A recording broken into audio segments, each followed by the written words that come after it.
Hi mga dang! Welcome to my vlog. And for today's video, ayan, inopen ko na yung ginawa kong dishwashing liquid kagabi. After 24 hours resting, ito na po yung talagang itsura ng dishwashing liquid na ginawa ko kagabi. Kinabahan pa nga ako kasi baka akala ko baka magpalpak. Pero hindi naman. Maganda naman yung result niya. Ayan, so inumpisahan ko na nga mag-pack mga dang, ayan, isa-isa. Gumamit pa ako ng budo dyan para maging maayos lang yung pagpapak ko. Gusto ko lang ipaalala po sa inyong lahat mga dang na pagka gagawin ninyo to, kailangan po mineral water yung gagamitin ninyo para daw po hindi mapanis yung dishwashing liquid. Yun po yung sinasabi ng mga naka-experience na yung mga gumawa na.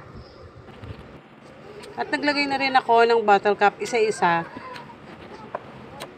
Mga dang, tandaan niyo sa paglalagay ng bottle cap, kailangan yung pinakadulo hanggang dulo nyo iikot yan para kumapit siya dun sa bote.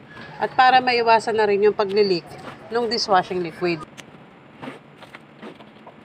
Masaya po ako na naging maayos po yung paggawa ko. Thank you Lord sa lahat po ng blessings and pag-guide. Overall, 16 bottles po lahat ang nagawa ko. At meron pa akong konting natira for personal use. Ang laking matitipid natin dito mga dang, mga nanay. Malami kayo matitipid dito. Kaya kung ako sa inyo, check out nyo na yan. Nasa yellow basket lang yan. Follow me on TikTok and go to my TikTok shop. At syempre, hindi naman mawawala yung trial. Kailangan nating itry yung product kung mabula siya. Maglalagay lang ako ng konti dito mga dang. Para makita natin kung maganda ba yung bula niya.